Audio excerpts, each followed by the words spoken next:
Good morning student. अभी हम लोग बीएसटी पढ़ने जा रहे हैं। बीएसटी में 4 चैप्टर हम लोग पढ़ रहे थे नियोजन। इसमें बहुत सारे डिफरेंसेस थे जो मैंने आपको लिखवा दिया है। बहुत चीज़ में अंतर ज्ञात करना था और बहुत सारे टॉपिक्स पढ़ने थे जो मैंने आपको लिखवा दिया है। ठीक है, आज हम लोग इससे रिलेटेड लास्ट पार्ट ये है, तो आज मैं इससे रिलेटेड आपको कुछ क्वेश्चंस करवा दूंगी। तो उस क्वेश्चन में देखिए बहुत सारे क्वेश्चंस आते हैं 1 नंबर का आंसर देने, या तो फिर शॉर्ट आंसर क्वेश्चंस। तो आज हम लोग पहले ऑब्जेक्टिव क्वेश्चन देख लेते हैं। ठीक है, मल्टीप्लाई चॉइस क्वेश्चन। मैं आपको क्वेश्चन बोलते जाऊंगी और आंसर बोलते जाऊंगी, आप कॉपी में नोट डाउन करते जाइएगा। सबसे पहला होता है नियोजन होता है। अब नियोजन क्या होता है ये देखना हमें। नियोजन होता है तो नियोजन के लिए जो आपको ऑप्शन दिए हुए हैं वो लिखे हुए हैं अल्पकालीन, दीर्घकालीन, मध्यकालीन या सभी अवधियों के लिए। तो नियोजन होता है तो इसमें आपको सब लिखना है, क्योंकि ये अल्पकालीन भी होता है, दीर्घकालीन भी होता है और मध्यकालीन भी होता है। तो इसका आंसर में होगा सभी अवधियों के लिए। ठीक है, फिर सेकंड हम लोग देखते हैं नियोजन भविष्य को पकड़ने के लिए बनाया गया पिंजरा है, यह कथन किसने कहा। ठीक है, सेकंड नंबर देखिए, नियोजन भविष्य को पकड़ने के लिए बनाया गया पिंजरा है, यह कथन किसने कहा। यह कथन एलन का है। एलन विद्वान जो एलन थे उन्होंने ये कथन कहा था। ठीक है, तीसरा देखिए, जॉर्ज आर टेरी के अनुसार नियोजन के प्रकार हैं। जॉर्ज आर टेरी के अनुसार नियोजन कितने प्रकार का होता है। तो हम इसमें आंसर लिखते हैं जे आर टेरी के अनुसार नियोजन 4 प्रकार के होते हैं। जे आर टेरी के अनुसार नियोजन 4 प्रकार के होते हैं। ठीक है, फोर्थ नंबर देखते हैं, नियोजन होता है। अब नियोजन कैसा होता है वो बताना आपको। तो यहाँ पे दिया हुआ है नियोजन भूतकाल के लिए होता है, वर्तमान काल के लिए होता है, भविष्य के लिए होता है या सभी के लिए होता है। पर हमको पता है कि नियोजन किस काल के लिए होता है। नियोजन चूंकि हम लोग किसी कार्य को पूरा करने के लिए बनाते हैं, तो वो कार्य नहीं जो पहले पूरे कर चुके, बल्कि वो कार्य जो अब हमें पूरे करने हैं। तो नियोजन हम भविष्य के कार्य के लिए बनाते हैं। तो यहाँ पे आंसर हो जाएगा नियोजन होता है भविष्य के लिए। ठीक है,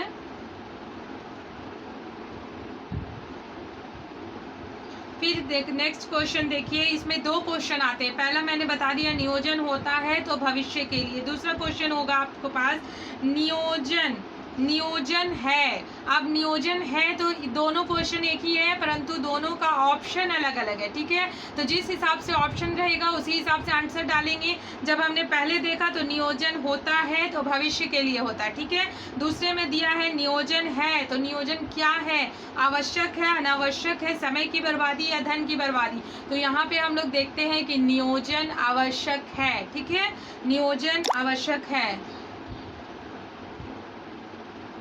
नियोजन आवश्यक है। नेक्स्ट हम लोग देखते हैं नियोजन सभी प्रबंधीय क्रियाओं का है।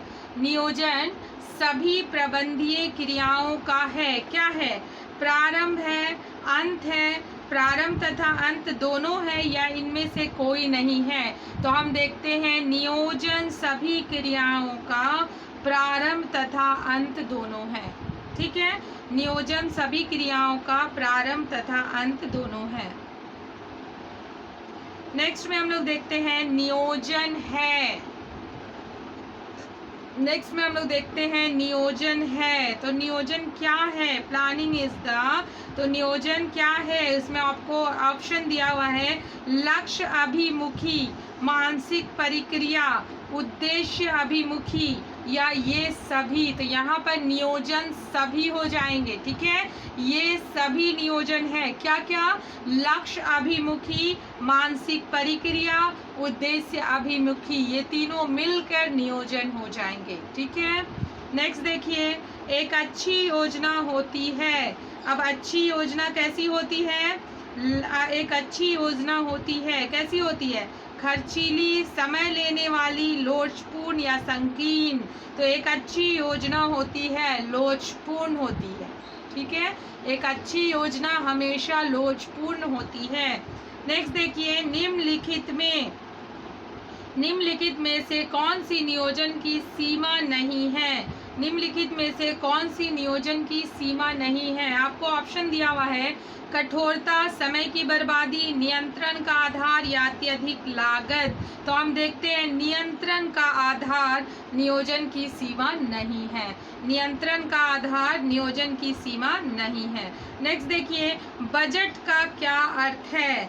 बजट का क्या अर्थ है? ऑप्शन में आपको पूछ रहा है, निष्पादन का नियोजन, लक्ष्य, भविष्य के कार्यकलाप का प्रयोग, संसाधनों का सही वितरण और आशान्वित परिणाम का अंकों में वितरण। तो हम देखते हैं कि बजट क्या है? आशान्वित परिणामों का अंकों में वितरण। हम लोग जब भी किसी चीज़ का बजट बनाते हैं तो उसको हमें अंकों में डिसाइड करना रहता है। जैसे बजट कैसे बनाया जाता है, हम आपको थोड़े से शॉर्ट में बता देती हूँ। जब भी कोई कंपनी में कोई कार्य को निकाला जाता है, मान लीजिए कहीं सड़क बनाना है, अब वो सड़क बनाने के लिए एक बजट तैयार किया जा रहा है। बड़ी बड़ी ठेकेदार कंपनियां होती हैं, वो कंपनी अपने पास बजट तैयार करती है, ठीक है। फिर उन बजट में वो बताती हैं कि हमें क्या बनाना है। मान लीजिए एक सड़क बनाना है, कितने समय में बनाना है और उसकी लागत कितनी आएगी। तो ये जो लागत होती है वो अंकों में दी जाती है, ठीक है। मतलब न्यूमेरिकल वैल्यू में दी जाती है। 5 करोड़, 4 करोड़, 4 लाख, 5 लाख, जो भी अमाउंट होता है वो अंकों में दी जाती है। फिर उसे क्या किया जाता है, ला के उन कंपनियों में जमा कर दिया जाता है। फिर कंपनियां क्या करती है, सभी के बजट का एनालिसिस करती है।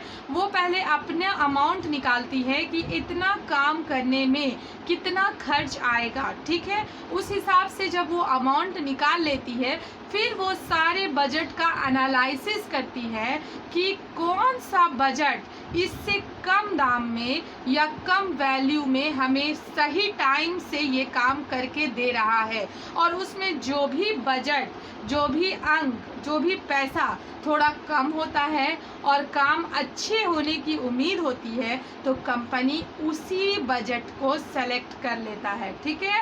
और उसके बाद उसी कंपनी को, जो कंपनी वो बजट बना कर दी थी, उसे सेलेक्ट कर लिया जाता है और उसे अपना टेंडर दे दिया जाता है, ठीक है। तो इस तरह से आप बजट भी पूरी तरह से क्लेरिफाई हो गया कि बजट किसे कहते हैं, बजट क्या होता है, बजट कैसे बनाया जाता है। तो आपको ध्यान ये रखना है कि जब भी अगर ऑब्जेक्टिव क्वेश्चंस में आता है तो यही पूछता है कि बजट क्या है। तो बजट क्या है, आशान्वित परिणामों का अंकों में वितरण। हम लोग जो आशा करते हैं, जो अपेक्षा करते हैं कि हाँ इतने में ये कार्य पूरा हो जाएगा, उसे हम लोग अंकों में लिख देते हैं और उसी को बजट कहते हैं, ठीक है। एक चीज और है, बजट पूछता है कि बजट कैसा होता है, अल्पकालीन होता है, दीर्घकालीन होता है। तो बजट दोनों तरह के होते हैं, अल्पकालीन भी होते हैं और दीर्घकालीन भी होते हैं। दीर्घकालीन बजट लगभग 5 से 10 साल का होता है और अल्पकालीन बजट 1 से 2 ईयर में खत्म हो जाता है, ठीक है। उसके बाद जो कार्य के लिए वो बजट बनाया जाता है, वो कार्य समाप्त होने के बाद उस बजट का कोई वैल्यू नहीं रह जाता। मतलब बाद में उस बजट से कोई कार्य नहीं किया जा सकता, ठीक है। इस तरह से जितने ऑब्जेक्टिव क्वेश्चन मैंने दिए उसमें से फिर कुछ और भी लिख लें। नियोजन संगठित है, नियोजन संगठित है, इसका आंसर लिखेंगे प्रबंध द्वारा। नियोजन संगठित है प्रबंध द्वारा। दूसरा है, नियोजन एक डैश प्रक्रिया है, संगठित उद्देश्य निर्धारित दोनों, संगठित उद्देश्य निर्धारित या दोनों। तो आपको ध्यान रखना है कि नियोजन एक संगठित और उद्देश्य निर्धारित दोनों प्रक्रिया है, ठीक है। संगठित भी है और उद्देश्य निर्धारित भी है। तीसरा नंबर लिखिए, कार्यक्रम का निर्धारण आवश्यक है मनोवैज्ञानिक डैश के लिए। कार्यक्रम का निर्धारण आवश्यक है मनोवैज्ञानिक डैश के लिए। अब यहाँ पे आपको ऑप्शन दे रहा नियोजन, प्रबंध और संगठन। तो हम ध्यान देंगे कि ये सबसे बड़ा चीज नियोजन और संगठन किसके अंतर्गत आता है? तो नियोजन और संगठन जो है वो प्रबंध के अंतर्गत आता है। तो ये आंसर क्या हो जाएगा? कार्यक्रम का निर्धारण आवश्यक है वैज्ञानिक प्रबंध के लिए। ठीक है, नियोजन में शामिल है, क्या शामिल है? क्या करना है, कब करना है, कैसे करना है, उपयुक्त सभी। तो हम देखते हैं कि नियोजन में सभी चीज़ें शामिल होती हैं, क्योंकि नियोजन में हम एक नीति तैयार करते हैं। तो नीति में हम ये सब क्वेश्चन कर लेते हैं, क्या करना है, कैसे करना है, कब करना है, कहाँ करना है। ठीक है, तो ये सारी चीज़ें नियोजन में सम्मिलित होती है। निर्णय लेने में सहायक। अब निर्णय लेने में क्या सहायक होती है? उद्देश्य, नीतियाँ या कार्यक्रम। तो आप देखिएगा कि कोई भी चीज़ का निर्णय लेने में नीतियाँ सहायता करती हैं। ठीक है, जो नीतियाँ बनी रहती है वो हमें निर्णय लेने में सहायता करती है। नियोजन क्या है? नियोजन आधारित है भूतकाल पर, आगे आने वाले या भविष्य काल पर? नहीं, नियोजन जो है वो भूतकाल पे आश्रित है। फिर हम देखते हैं एक ऐसी विधि है जो कार्य को पूरा करती है, परिक्रिया। परिक्रिया एक ऐसी विधि है जो कार्य को पूरी करती है। ठीक है, आज नियोजन आपका चैप्टर समाप्त हो गया। अगर आप इसे नहीं देखे हैं तो आप पीछे वीडियोस में जाके इसे देख सकते हैं। लगभग इसमें मुझे लगता है मैंने 10 पार्ट वीडियो बनाया है, क्योंकि हर एक टॉपिक को मैंने कैप्चर करने की कोशिश की है, और उससे जो बचा हुआ जो क्वेश्चन था, जो ऑब्जेक्टिव्स आने वाले होते हैं, उसे भी मैंने आज क्लियर करवा दिया। अब जब हम लोग नेक्स्ट क्लास करेंगे तो चैप्टर 5 पढ़ेंगे। ठीक है, थैंक यू।